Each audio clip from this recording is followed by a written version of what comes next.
할렐루야. 수요기도 자리에 나오신 흥강의 모든 성도님들을 환영하고 축복합니다. 난생 처음으로 추석의 열대야를 맞이하게 된 게 불과 일주일 전인데 금세 추워져서 아침 저녁으로는 옷깃을 여미게 되었습니다. 갑작스러운 기온 변화에 감기에 걸리기 쉬운 시기입니다. 우리 이 시간 서로를 향해서 이렇게 인사하도록 하겠습니다. 감기 조심하세요. 네, 감기 조심하세요. 네, 사람의 힘을 의지하는 것보다 더 좋은 것은 하나님을 의지하는 것입니다. 우리 한 번 더 이번에는 이렇게 인사하겠습니다. 하나님께서 지켜주실 것입니다.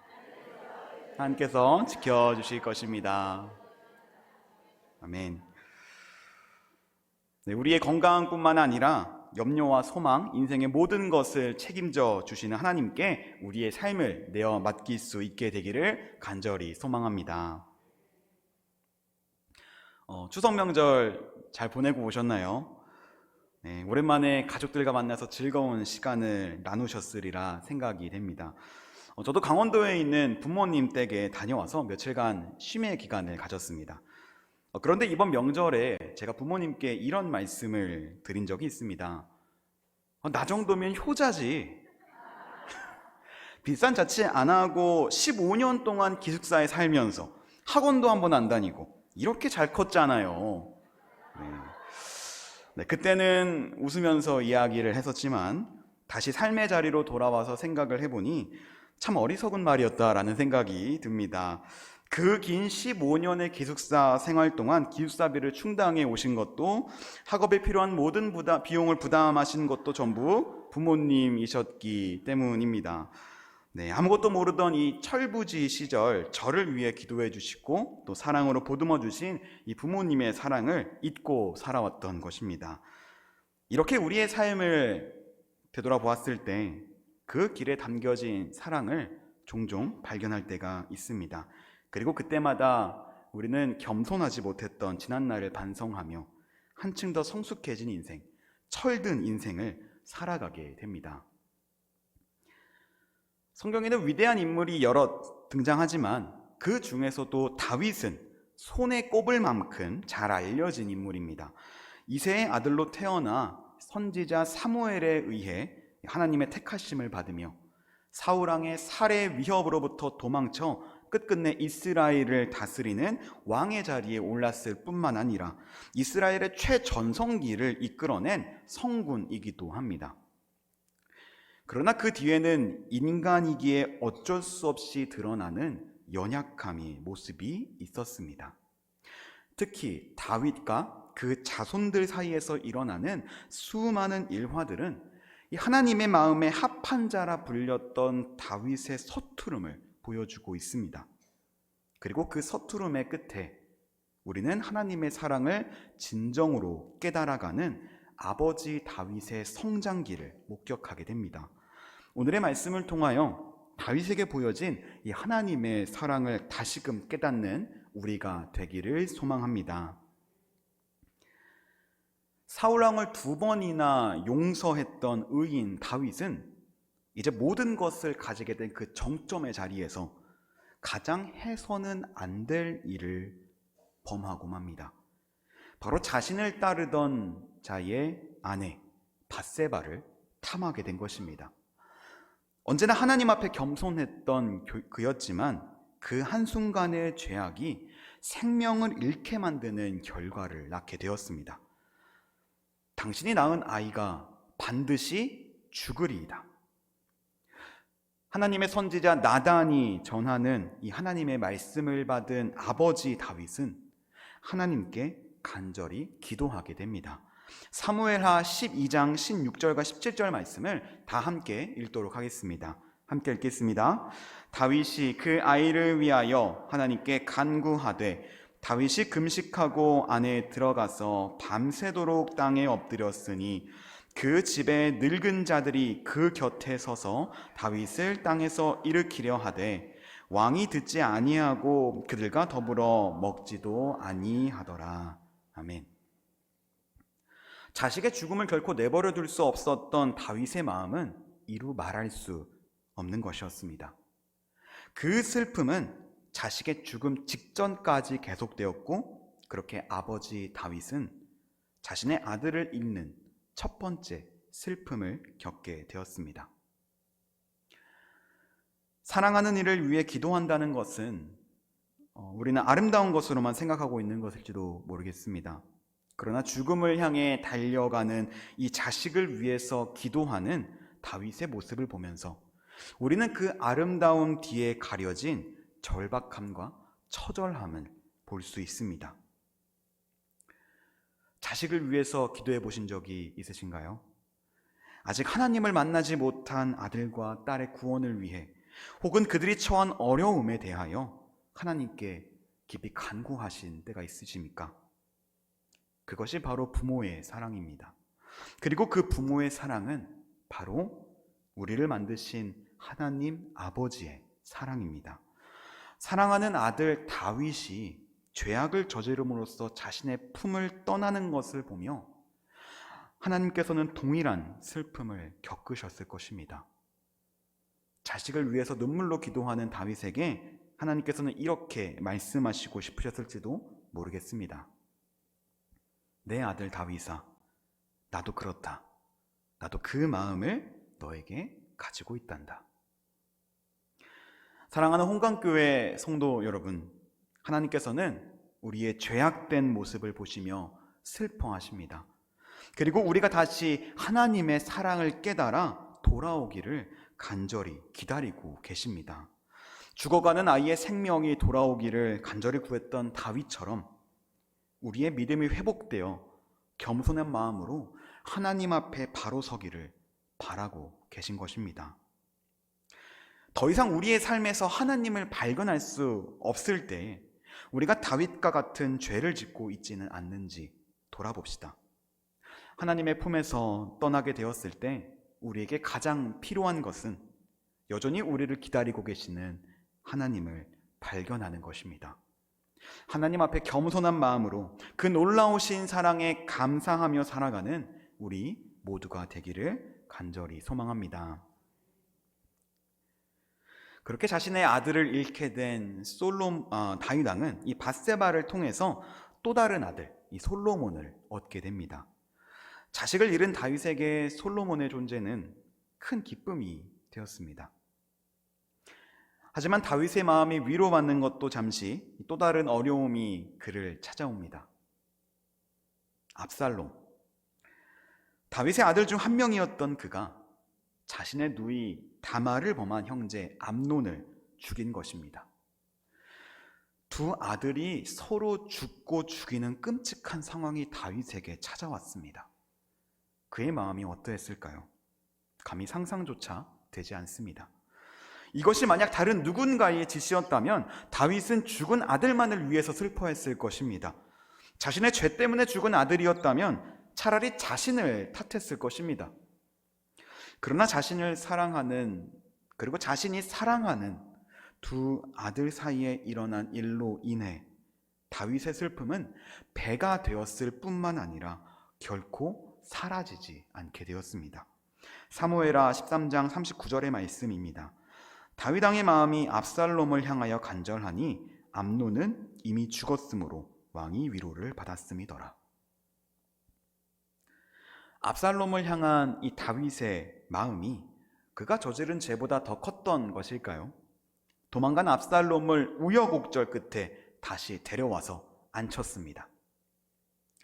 그런데 이 압살롬, 이번에는 왕위를 노리고 반역을 일으킵니다.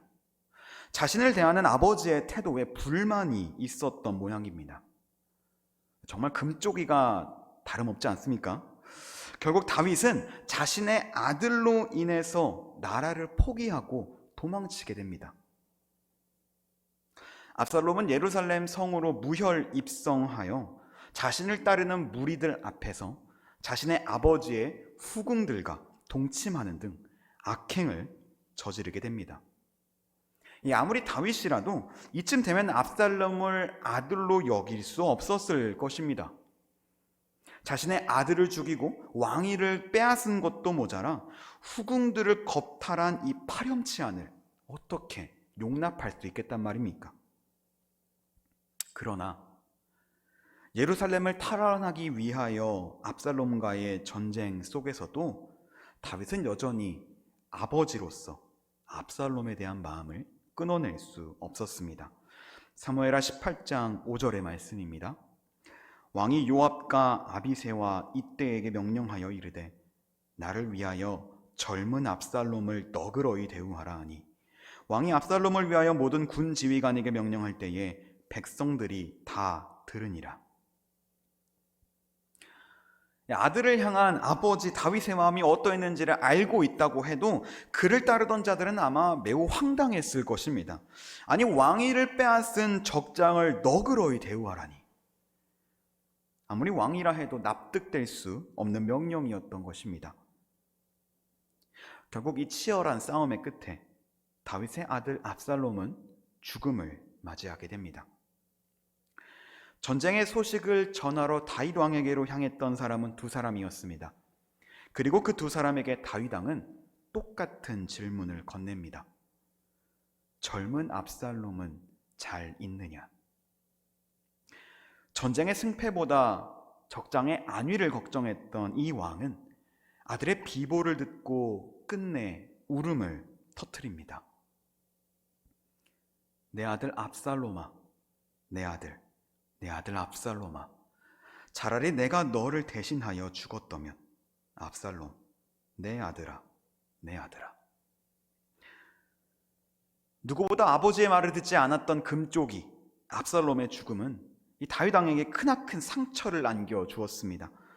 왕의 아들을 죽인 살인자, 왕위를 찬탈한 방역자였던 이 압살롬은 그러나 다윗 왕에게 여전히 사랑스럽고 연약한 아들이었습니다. 전쟁의 승패는 아들의 죽음으로 가려졌고 승리의 기쁨은 왕의 슬픔으로 무뎌졌습니다. 왕이 그 아들을 위하여 슬퍼한다 함이 그날의 백성들에게 들리매 그날의 승리가 모든 백성에게 슬픔이 된지라. 다윗에게 중요한 것은 전쟁의 승패가 아니었습니다. 끝내 자신에게로 돌아오지 못하고 떠난 아들을 슬퍼하는 그 울음은 왕과 아버지의 사이에서 고뇌하고 갈등하는 탄식을 보여주고 있습니다. 다윗이 이 모든 아픔의 시간 뒤에 깨달은 것은 무엇이었을까요? 시편 3편에는 이 압살롬에게 쫓기며 도망하던 다윗이 하나님의 마음을 구하며 지은 기도가 있습니다. 여호와여, 나의 대적이 어찌 그리 많은지요. 일어나 나를 치는 자가 많으니이다. 많은 사람이 나를 대적하여 말하기를 그는 하나님께 구원을 받지 못한다 하나이다. 여호와여, 주는 나의 방패시요 나의 영광이시요 나의 머리를 드시는 자신이다. 내가 나의 목소리로 여호와께 부르짖으니 그의 성산에서 응답하시는도다. 내가 누워 자고 깨었으니 여호와께서 나를 붙드심이로다. 천만인이 나를 에워싸 진친다 하여도 나는 두려워하지 아니하리이다. 여호와여, 일어나소서. 나의 하나님이여, 나를 구원하소서. 주께서 나의 모든 원수의 뺨을 치시며 악인이 이를 꺾으셨나이다. 구원은 여호와께 있사오니 주의 복을 주의 백성에게 내리소서. 아멘. 다윗의 큰 죄를 용서하셨던 하나님, 인간의 죄악 속에서도 사랑을 행하시는 이 하나님의 마음을 다윗은 다시 한번 깨닫게 되었습니다. 연약하고 죄악투성이인 자신 또한 붙드시는 하나님을 보면서 다윗은 압살롬을 향한 용서의 마음을 가지게 되었습니다. 사랑하는 홍강교회 성도 여러분, 우리의 삶은 어떤가요? 우리 역시 하나님 앞에 금쪽이와 같은 삶, 젊은 압살롬과 같은 삶을 살고 있지는 않습니까? 내가 하고 싶은 대로 살면서 하나님의 말씀을 따르지 않는 모습, 하나님을 내 삶의 주인으로 모시지 않는 모습을 보이고 있지는 않습니까? 하나님께서는 그런 우리들의 모습을 보시며 슬퍼하시고 탄식하십니다. 그러나 그 사랑을 결코 포기하지 않으십니다. 사람들에게 나타나시고 기적을 일으키시며 선지자를 통해 말씀하시고 끝내는 자신의 하나뿐인 아들 예수 그리스도를 이 땅에 보내시면서까지 하나님은 우리 모두의 죄악을 용서하셨습니다.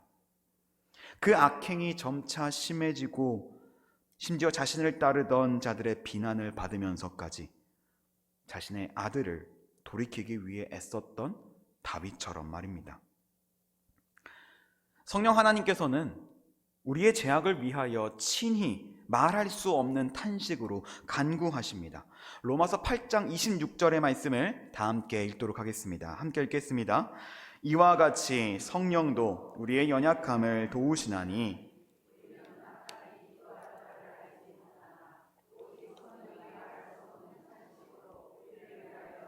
간구하시느니라. 아멘. 우리의 모습에서 압살롬이 보인다면 이제 죄악에서 돌이킬 때입니다. 우리를 애타게 기다리시는 하나님의 품으로 돌아갈 때입니다. 우리는 예수님께서 들려주신 잃어버린 아들의 비유를 너무나도 잘 알고 있습니다. 저 멀리서 다가오는 아들을 바라보는 아버지의 기쁨과 안도를 우리는 말씀을 통해 절실히 느낄 수 있습니다. 누가복음 15장 22절부터 24절까지의 말씀입니다.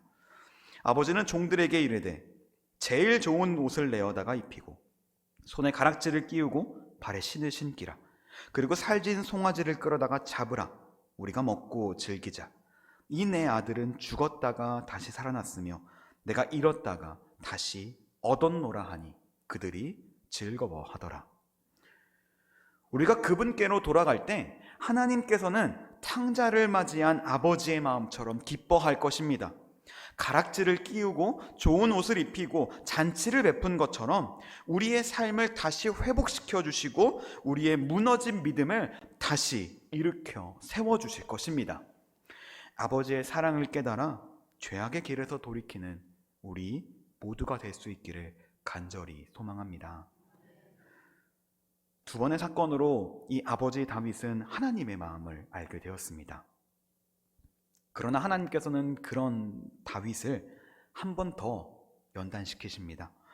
하나님의 성전을 지을 것을 원했던 다윗은 그러나 하나님으로부터 거절을 받게 됩니다. 그가 너무나 많은 피를 흘렸기에 그 성전을 건축할 수 없다는 것입니다. 하지만 하나님은 성전을 건축할 다른 한 명을 정해 두셨습니다.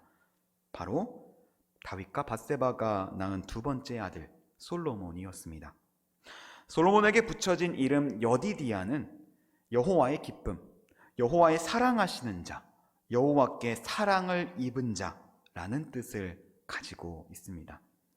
하나님께서는 이 솔로몬을 통하여 더욱더 큰 일을 예비하시고 계셨습니다. 아버지 다윗이 이루고자 했던 일, 위대한 하나님의 성전을 건축하는 일을 솔로몬에게 허락하신 것입니다. 다윗은 기쁜 마음으로 자신의 사랑하는 아들 솔로몬에게 하나님의 일을 맡기게 됩니다. 아들에게 자신의 일을 믿음으로 물려주는 것, 아들이 자신의 길을 이어가기를 바라는 그 마음은 영락없는 부모의 마음이었습니다. 특별히 하나님의 성전 건축을 맡김으로써 다윗은 솔로몬이 하나님 앞에 바로 서기를 바라고 있었습니다. 아버지 다윗의 당부는 아버지 하나님의 당부이기도 했습니다. 오늘의 말씀 역대상 22장의 10절부터 12절까지를 우리 한 목소리로 읽도록 하겠습니다. 함께 읽겠습니다. 그가 내 이름을 위하여 성전을 건축할지라. 그는 내 아들이 되고 나는 그의 아버지가 되어 그 나라 왕위를 이스라엘 위에 굳게 세워 영원까지 이르게 하리라 하셨나니 이제 내 아들아, 여호와께서 너와 함께 계시기를 원하며 내가 형통하여 여호와께서 내게 대하여 말씀하신 대로 내 하나님 여호와의 성전을 건축하며 여호와께서 내게 지혜와 총명을 주사 내게 이스라엘을 다스리게 하시고 내 하나님 여호와의 율법을 지키게 하시기를 더욱 원하노라. 아멘. 두 번의 상처를 안고 성장한 아버지 다윗은 이제 자신의 일을 솔로몬에게 전함으로 그 역시 하나님의 아들이 되기를 바랐습니다. 죄인된 자신을 용서하시고 끝까지 품에 안으신 하나님 아버지의 사랑을 솔로몬 또한 느끼게 하고 싶었던 것입니다. 하나님으로부터 다윗으로, 그리고 다윗으로부터 솔로몬으로 이어진 이 사랑의 마음은 훗날 다윗의 자손으로 불린 예수 그리스도에 의해서 온 세상에 전해졌습니다. 온 인류를 죄악으로부터 구원하기 위해 하나님의 아들 예수 그리스도는 자신의 몸을 십자가에 내어주셨습니다. 모진 비난과 모욕을 받고도 자신의 모든 것을 기꺼이 희생하며 전해준 그 사랑의 모습은 제자들에게로, 초대교회로, 그리고 이방인과 온 열방에게로 퍼져 나갔습니다. 그리고 이 사랑이 이제 우리에게까지 전해졌습니다. 이제 더 이상 죄악으로 잃어버리는 생명이 없도록, 압살롬과 같은 비극을 겪지 않도록 하나님께서는 자신의 아들을 보내시면서까지 우리를 자녀로 품어주셨던 것입니다. 이것이 바로 진정한 부모의 사랑, 하나님의 사랑입니다.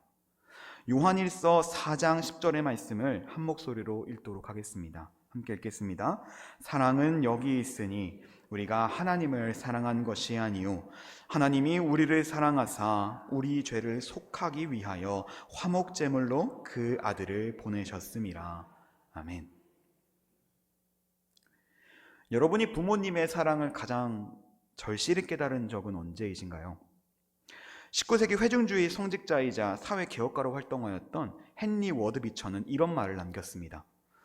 우리는 부모가 되었을 때 비로소 부모가 베푸는 사랑의 고마움이 어떤 것인지 절실히 깨달을 수 있다. 부모가 되어 자식을 돌보는 과정에서 이 동일한 시간을 보냈을 부모님을 생각하게 된다는 것입니다. 지금 이 자리에 계신 분들 중에는 아직 부모가 되지 않으신 분들부터 이미 자식을 낳아서 부모로서의 경험을 충분히 감당해내신 분들도 계실 것입니다. 저도 아직 부모로서의 경험은 없지만 이 말에 충분히 공감할 수 있을 것 같습니다.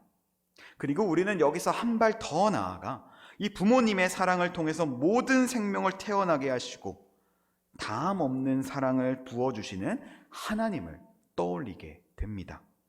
우리가 이 땅 위에 발붙이고 설 수 있는 것, 하나님의 자녀로 그분의 보호를 받으며 살아가는 것을 우리는 언제나 기쁨과 감사로 여겨야 할 것입니다.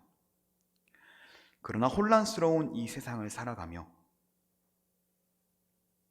우리가 그런 하나님의 사랑을 그냥 지나칠 때가 많이 있습니다.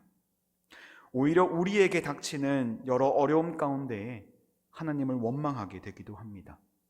왜 나한테 이런 고난이 찾아오냐고, 하나님 나를 지켜주시겠다고 말씀하셨으면서 이건 너무한 거 아니냐고, 이럴 거면 나를 태어나게 하지 말았어야 하는 것 아니냐고 묻고 따지는 것입니다. 그러나 우리가 지쳐 쓰러져 울고 있던 그 순간에도 여전히 하나님께서는 우리와 함께 하시고 계셨습니다. 우리의 마음을 치유하시고 더 나은 길을 사랑으로 예비하시고 계신 것입니다. 우리는 그런 하나님의 사랑을 얼마나 깨달으며 살아가고 있나요?